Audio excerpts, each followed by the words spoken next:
We like it. You like it? Yeah.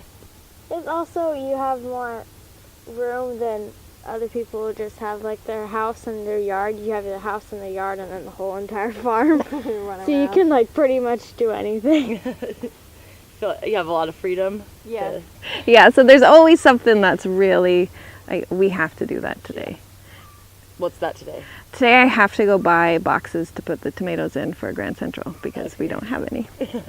When Aaron started the farm, he started with his friend John, and so he was living here with us. And then when Kai was born, his brother came out to live with us, and so we had a lot of hands on deck for the first few years of living here. 2000. Yeah. So we had a lot of people, and we had a big farm crew, and then now we don't. So now this is what we do, and so which is perfect. You know, we were doing like 13 farmers markets a week at that time, and CSA and like all this crud. And now we do two farmers markets and one delivery a week, and that's one whole direct. Yeah. Oh, look! There's our friends. A little doe and a little buck, and then there's a mama and a fawn, but we scared them away earlier. This wall of pigweed is our tomatoes. Fine. Yeah, they look good in there. They're in there. Are these a bunch of different varieties or like slicers? I think each house has 2 different varieties. This is our mixed house, so we have half of it is Italian sweet, and then we have Poblanos, and then Anaheims and Cubanelles down on that. So this is orchard grass. Okay. This is our first harvest. This farm was all orchard grass when we bought it, and then we took it out. What does this go to? This is a high protein forage. Okay. So it's often used in hay. Orchard grass hay is a sought after or pasture. So is hay. it like baled up? It's different. We don't bale it because the straw, has a lot of the nutrients that the plant, the plant takes the nutrients out of the ground, and then it puts it in its leaves, and then we harvest the seed, and then we just leave it here. So this hasn't been mowed yet. So I know, like at market we see your fruit and veg production, but how much of what you do is not that? Oh, acreage wise, a lot more, but as far as like farm value goes, so most of what we make comes from the farmers market or the veggie sales. You said Mondays are kind of more like mellow day. It's not a main harvest day. Well, we'll harvest they're working on the tomatoes for orders today, and then we harvest our zucchinis every Monday. Okay. And then Tuesdays we harvest the kale for Laughing Planet, which is all day. Okay. Yeah. That this works. And then the grass seed, there's a couple weeks of harvest is swathing and combining it, and then mowing. There's a couple weeks of work now, and then there's any fertilizing or whatever in the spring if you can get in. This year everything was too wet to even do anything. Yeah. What are your favorite things that you grow or take care of? I really like picking the cauliflower. You like picking the cauliflower? But I like eating the strawberries, but I don't like picking them. So.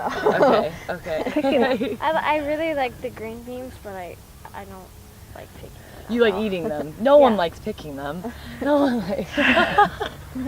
Work on the greenhouses where you can tell that the tomatoes are like way less green and way shorter. Cause this was all like water, like standing water from all the rain. Okay, so this was. So this is and we planted it pretty wet, and then it got wetter. You guys do all your plastic mulch by hand in the greenhouse. In the greenhouse, okay. Yeah, and then it flooded after we planted. It just kept raining. That was awesome. Yeah, it was awesome. I bet. Flooding, we've had water like up to those boards, the greenhouse would hold it in, and so now we only do one side. Have some you of them ever we had don't. Flooding? This is mostly red onions, and then some of those were those shallots. For the row crops, do you have a plastic layer? Yeah. From like one of your the tractor. Yeah, and it lays the drip and the mulch at the same time. It's kind of one pass. You can do that. Yeah. So that's really nice. Cantaloupe, we like growing those. Those are really cool. And these guys, so we picked them on Thursday and then we had to come back out on Friday and pick it. And this just rolled right off the vine, so this is perfect. Here's our garlic harvest.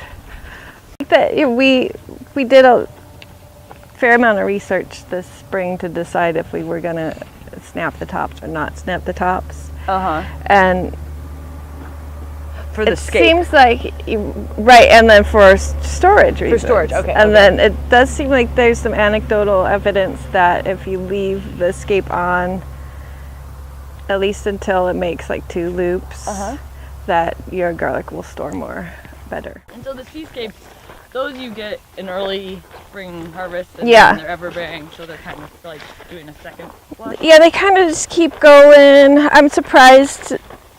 Yeah, sometimes we will have strawberries, for ourselves or at Christmas time.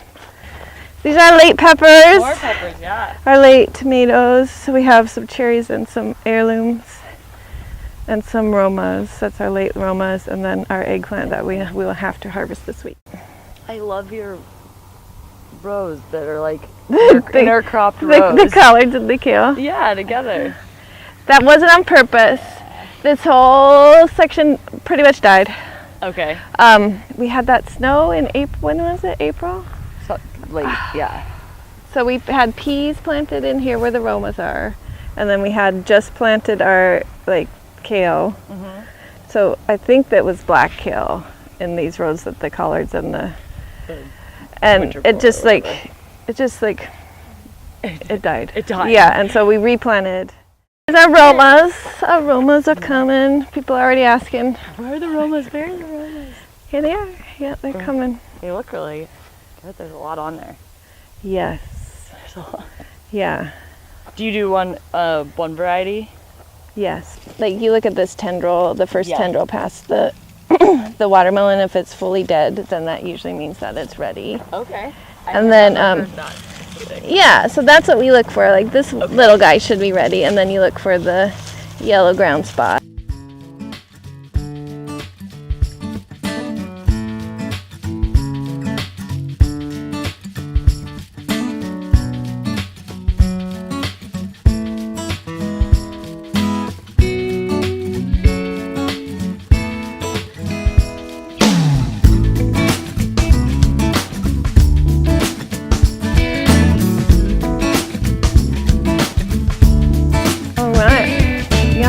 Awesome. Well, I really appreciate you having me out here and showing me all of this and just sharing your life with the Hollywood Farmers Market. Me and the Hollywood Farmers Market. It's fun to see you guys in your home environment as well.